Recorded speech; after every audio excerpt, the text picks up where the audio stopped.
मेदांता में हमारी बच्ची कैसे गई, वेंटिलेटर पर गई कि नहीं गई और कैसे मर गई, इसकी इंक्वायरी हो। हमारी बच्ची को मारने में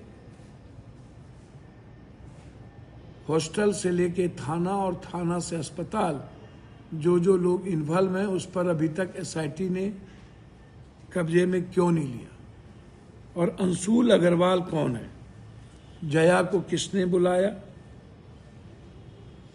एफआईआर दर्ज लेट क्यों हुई, और जब एएसपी अनुभव पर सवाल खड़े हुए तो फिर एसआईटी में एसपी अनुभव को क्यों रखा गया। मुद्दे भी हम, मुद्दाले भी हम। किसी भी परिस्थिति में एसपी अनुभव को जो 13 तारीख तक लगातार एक ही बयान दे रहे थे, उन्हें एसआईटी में रखने का मतलब है केस को प्रभावित करना।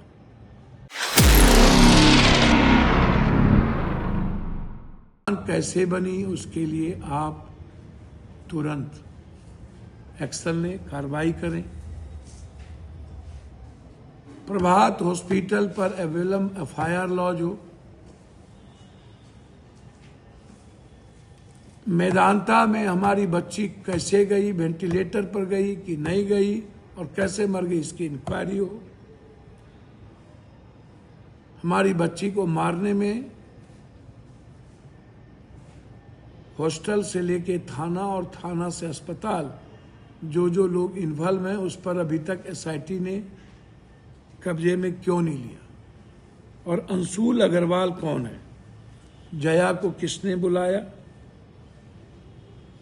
एफआईआर दर्ज लेट क्यों हुई, और जब एएसपी अनुभव पर सवाल खड़े हुए तो फिर एसआईटी में एसपी अनुभव को क्यों रखा गया। मुद्दे भी हम, मुद्दाले भी हम।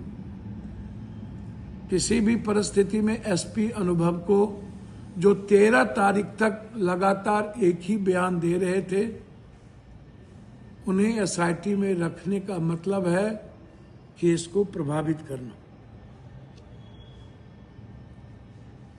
सहजानंद से पूछा जाना चाहिए कि 1.5 घंटे के बाद बच्ची को किन परिस्थिति में भेजा गया और क्या 1.5 घंटे तक बच्ची का कोई परीक्षण नहीं हुआ तो क्या उसने नहीं देखा कि बच्ची के साथ क्या हुआ। तो फिर सहजानंद सिंह या शर्मा ने क्यों नहीं लिखा कि बच्ची के साथ घातक परिस्थितियों पर हमले हुए। सीसीटीवी फुटेज जब आपने कहा कुछ नहीं मिला, तो फिर बच्ची के निकलने वक्त जो ले जा रहे थे वो फुटेज कहाँ है, वह रूम सील क्यों नहीं हुआ, अभी तक वह पूरा हॉस्टल सील क्यों नहीं हुआ, क्या कपड़े को हटा दिया गया, सील नहीं किए गए। मनीष जो 3 मर्डर केस के आरोपित है, यह सवाल उठता है कि मर्डर केस के आरोपी जिसके पास कुछ नहीं था, क्या वो क्राइम नहीं है, वो ऑफेंस नहीं है। मनीष की पूरी बैकग्राउंड की जांच नहीं होनी चाहिए। पालिका नर्सिंग होम बगल में था, इसीलिए मेरा सीधा सवाल है कि जितने हॉस्टल हैं जिसका रजिस्ट्रेशन नहीं है, रजिस्ट्रेशन किया जाए। अकाउंटेबिलिटी तय हो, जिम्मेदारी तय हो, निगरानी कमेटी बने, पूरा का पूरा सरकार के द्वारा एक रेगुलेटरी बॉडी बने।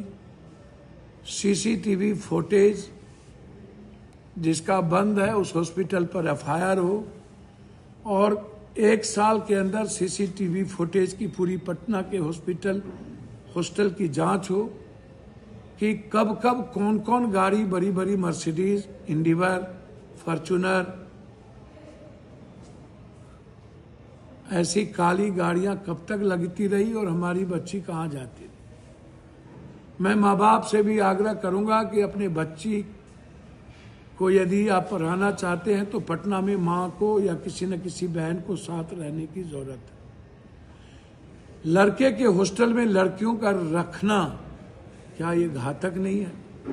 पूरा पटना और पूरे बिहार के किसी भी जिले में ड्रग्स, स्मैक, वाइटनर और सोल्यूशन का नशा करना, क्या ये सही है? क्या इस नशे को बच्चों के द्वारा रोका नहीं जाएगा? क्या हॉस्टल की जांच नहीं होनी चाहिए? क्या 8 बजे के बाद बच्ची और बच्चों को बाहर की आज़ादी मिलनी चाहिए? क्या एंड्रॉयड फोन को इसीलिए दिया जाना चाहिए कि पढ़ाई अब एंड्रॉयड फोन पे ही होता है? कई सवाल हैं। आज 2 नंबर जारी कर रहा हूं सिर्फ गर्ल्स हॉस्टल के लिए। जो भी गर्ल्स मेरी बात या जो भी लोग, जो भी गार्जियन मेरी बात सुन रहे हैं, मैं एक नंबर, दिल्ली मेरे हिमांशु जी ऑफिस सेक्रेटरी हैं, 620708708439 4398। फिर से आप लिखिएगा 6207084398। ये नंबर है हिमांशु जी का, जो सिर्फ मुझे आपकी बात कहेंगे।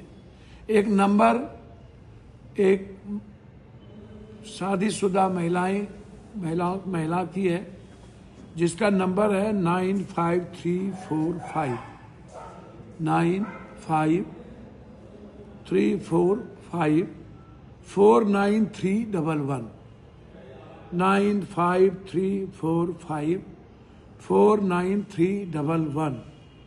ये 2 नंबर है। पूरे बिहार के कोई भी गर्ल्स हॉस्टल पर में यदि किसी भी हॉस्टल में किसी बच्ची के साथ शोषण, या वो किसी प्रॉब्लम में हो, या आर्थिक रूप से जूझ रही हो, या किसी भी एजुकेशनल प्रॉब्लम हो, मेरा आपसे आग्रह है कि आप किसी भी कीमत पर इस नंबर पर आप अपनी बात या गलत लोगों की बात कह सकते हैं। आपका नाम कभी उजागर नहीं होगा, आपके नंबर किसी को नहीं दिए जाएंगे। वह कार्रवाई मैं करूंगा हर कीमत पे। मेरा आपसे यह विनती है, और हम सबको ये समझने की जरूरत है, हमारी बेटियों की हिफाजत और उसकी सुरक्षा सबसे महत्वपूर्ण है। और यह सरकार न तो आम आदमी की जिंदगी को सुरक्षित रख पा रही है, और ना ही हमारी बेटी 5 साल 4 साल की बेटी सुरक्षित रह पा रही है, ना मेरे बच्चे। इसीलिए हमें इस बात को गंभीरता से लेना होगा और इस पर राजनीति बंद कर देनी पड़ेगी, और बेटियों को जाति से नहीं जोड़ा जा सकता। मैं 5 मिनट के लिए एक छोटी बात कहना चाहूँगा।